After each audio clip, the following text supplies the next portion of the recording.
Bonsoir et bienvenue dans cette nouvelle édition de 22h. Voici les titres de ce journal. Demain, dimanche, c'est la reprise des classes. Vous suivrez une déclaration du ministre de l'Éducation nationale et de la formation professionnelle qui s'est exprimé à ces sujets. Et puis, Myanmar annonce l'ouverture des camps pour les Rohingyas à deux places.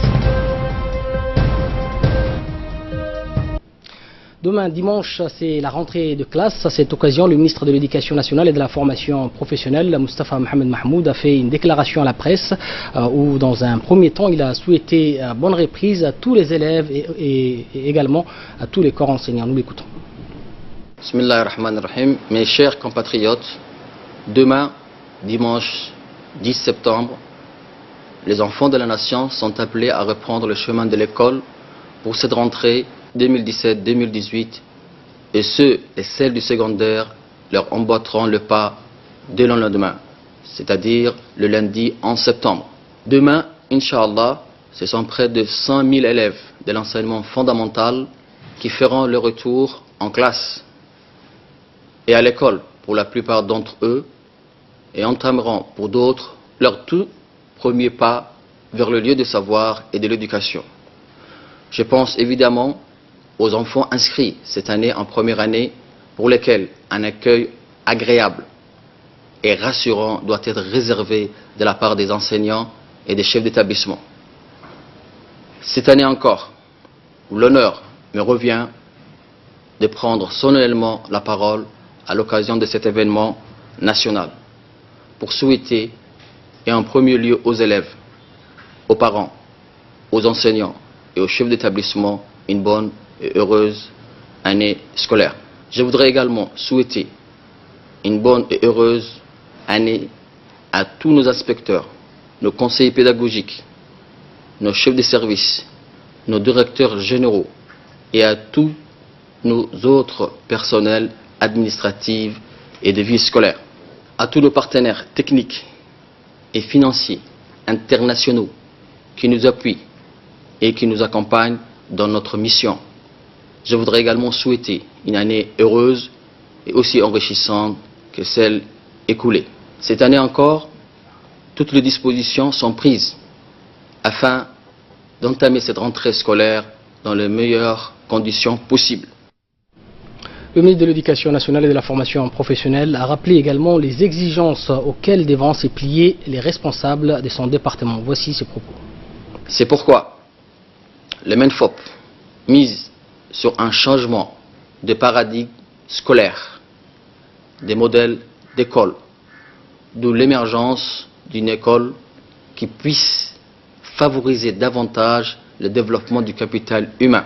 Dans cette optique, je donne instruction aux directions générales, aux inspecteurs et à tous les responsables administratifs, quel qu'il soit leur niveau de responsabilité, d'inscrire leur activité dans une démarche de planification managériale.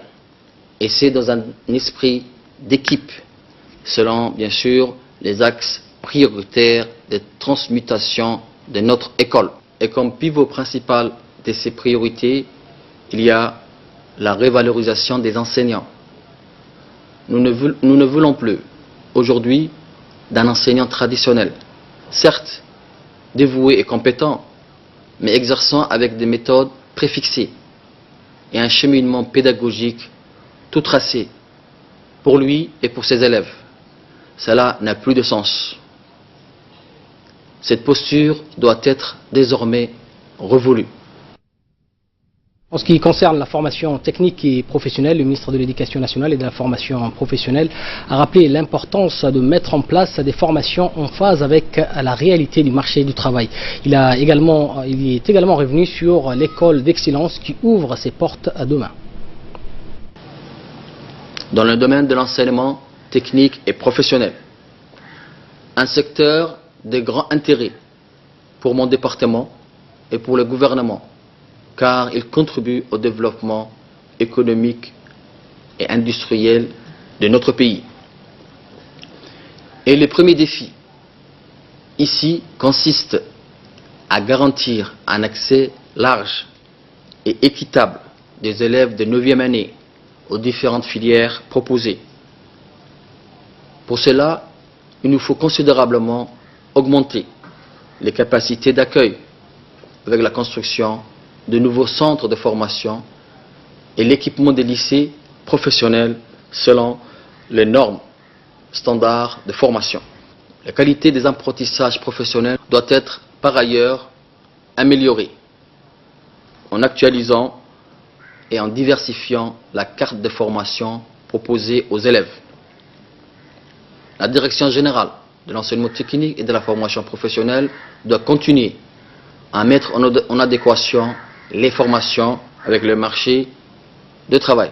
Elle doit également s'ouvrir davantage vers le secteur privé en vue de son implication effective et soutenue dans les formations dispensées. Nous avons communiqué, mes collaborateurs et moi-même, la semaine dernière, sur l'avènement de notre pays d'une école d'excellence destinée à former l'élite de demain. Cette école, réservée aux enfants à capacité intellectuelle élevée, ouvrira, Inch'Allah, ses portes demain. Et toutes les dispositions sont prises pour accueillir les chanceux enfants au nombre de 125 sélectionnés. Il s'agit là, mesdames et messieurs, d'une initiative du chef de l'État, son Excellence M. Ismaïl Omar Guelleh, que je tiens à saluer solennellement ce soir et qui, j'en suis convaincu, contribuera beaucoup à l'amélioration de la qualité de nos enseignements apprentissages et qui permettra, Inch'Allah, surtout aux plus doués de nos enfants, d'apprendre et d'évoluer dans un cadre et une structure adaptée à leur niveau intellectuel. J'exhorte tous les acteurs de notre système éducatif à relever de manière individuelle et collective l'ensemble des défis qui sont les nôtres afin de faire, Inch'Allah, de cette année une année de réussite pour tous.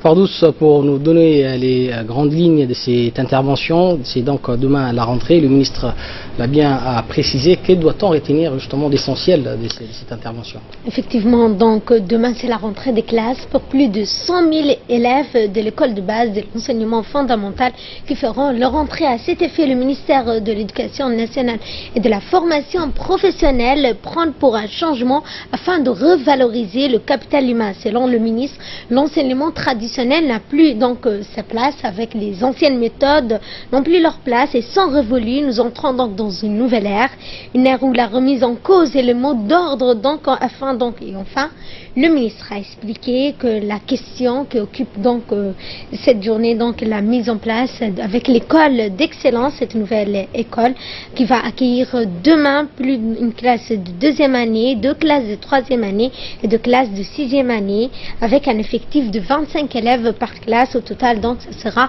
125 élèves qui feront donc leur entrée dans cette école. Il faut savoir que ces élèves ont été détectés à travers des tests portant sur la maîtrise des langues comme le mathématique, mais aussi la culture générale, qui s'est tenue donc en avril dernier.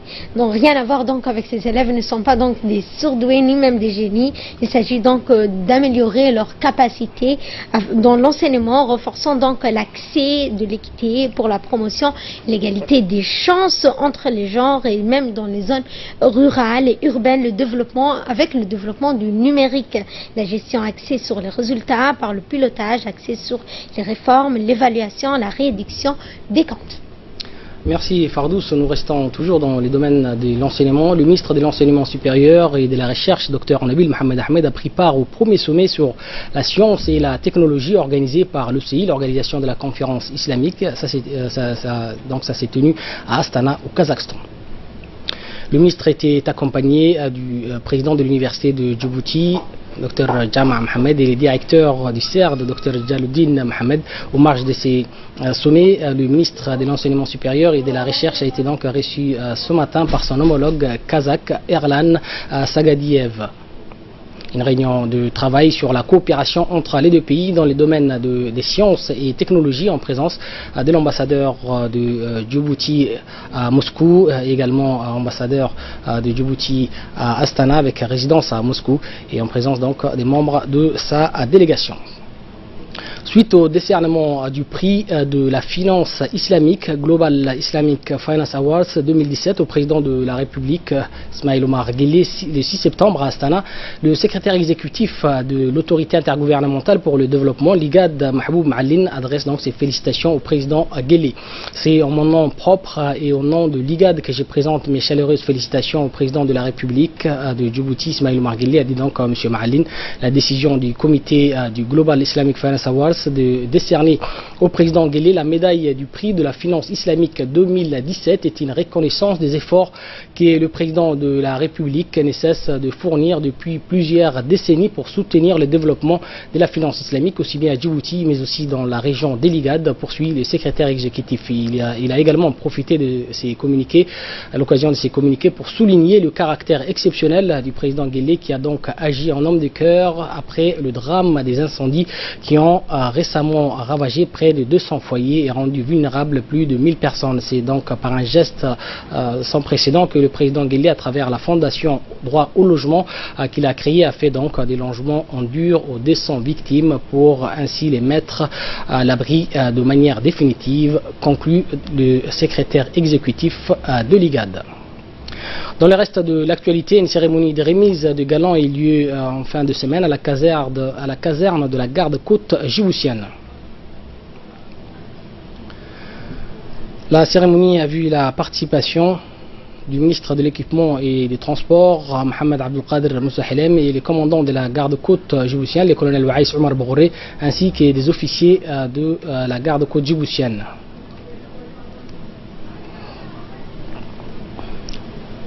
À cette occasion, Fouad Hussein Abar et Mohamed Hussein Omar se sont vus remettre des galons de capitaine de patrouilleurs pour leur abnégation et leur courage lors d'une mission de remorquage et d'escorte d'un bateau transportant des matériels d'aide au gouvernement somalien.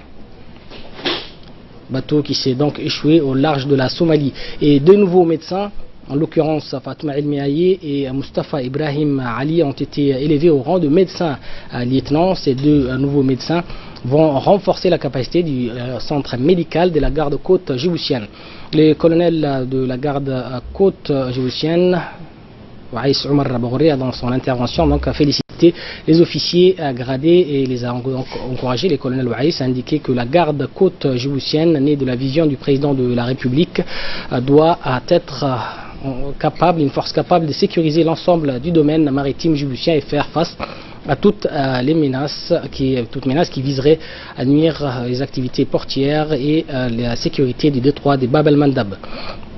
Le colonel Waïs Omar Bogouré a clos son intervention en louant les efforts remarquables et constants que l'ensemble de ces hommes entreprennent quotidiennement pour veiller à la sécurité et à la sûreté du domaine maritime djiboutien. Actualité internationale à présent, et Hussein Aoulet va nous rejoindre pour développer avec nous l'essentiel de l'actualité mondiale. Merci Hussein. Et on commence par la Birmanie qui va mettre en place dans le nord-ouest du pays des camps pour accueillir les musulmans birmans donc déplacés. Effectivement, donc la Birmanie va mettre en place dans le nord-ouest du pays des camps pour accueillir les musulmans Rohingyas déplacés à cause des troubles. L'ONU a tiré donc la sonnette d'alarme et enjoint à la dirigeante birmane Aung San Suu Kyi à se mobiliser. Le nombre de musulmans Rohingyas ayant fui au Bangladesh ces deux dernières semaines s'élève désormais à 270 000 personnes, dont le gouvernement birman a promis la mise en place de 3 camps dans le nord, le sud et le centre de Mengdo et l'épicentre des violences depuis 2 semaines. Le civil Rohingya fuit donc les violences dans les régions depuis que l'armée a lancé une vaste opération à la suite d'attaques fin août contre des postes de police par le rebelle de l'Aragon Rohingya Salvation Army qui dit vouloir défendre le droit bafoué de cette minorité musulmane. Le Bangladesh donc a exhorté la Birmanie à endiguer cet exode. Et puis en ce qui concerne le Mexique, un séisme violent a fait 61 morts, mais l'inquiétude se tourne vers l'ouragan Katia avec des rafales qui peuvent aller jusqu'à même plus de 165 km. Et justement, donc au Mexique, le bilan s'alourdit après le séisme de magnitude 8.2 qui a secoué le pays. Les secouristes poursuivent donc les recherches pour tenter de retrouver des survivants, mais désormais plus de 61 victimes sont à déplorer. Près de 200 personnes auraient été blessées.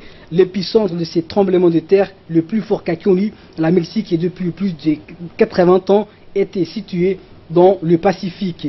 Le dégât matériel s'échiffre au milliard. C'est au sud du pays qui a été le plus affecté par cette secousse. Il recense à lui seul donc les 3/4 de victimes, alors que des personnes pourraient encore être prisonnières des décombres. Mais le Mexique ne va guère connaître de répit puisqu'il se trouve sur la trajectoire de l'ouragan Katia. On parle toujours ouragan, mais cette fois de l'ouragan Irma qui a repris de la vigueur dans la nuit de vendredi à samedi et devrait atteindre la Floride ce dimanche. 5,6 millions de personnes sont donc appelées à évacuer. Effectivement, les autorités ont ordonné l'évacuation d'1 million de personnes habitant dans les zones les plus risquées des côtes de Floride et de Géorgie. Tous les établissements scolaires de Floride ont fermé pour pouvoir servir d'abri. L'ouragan Irma devra toucher le sud est des États-Unis demain dimanche. Il s'agit donc de la plus importante évacuation de population USA depuis 12 ans. Près d'1 million de personnes doivent quitter leur domicile sur les zones considérées comme étant le plus à risque des côtes de Floride et de Géorgie en prévision de l'arrivée du cyclone Irma. Alors que Irma avait été rétrogradé en catégorie 4, l'ouragan est repassé au niveau 5 dans la nuit de vendredi à samedi. Voilà pour l'essentiel de l'actualité. Merci Hussein, merci à vous de nous avoir suivis. Très bon suivi des programmes sur Télé Djibouti.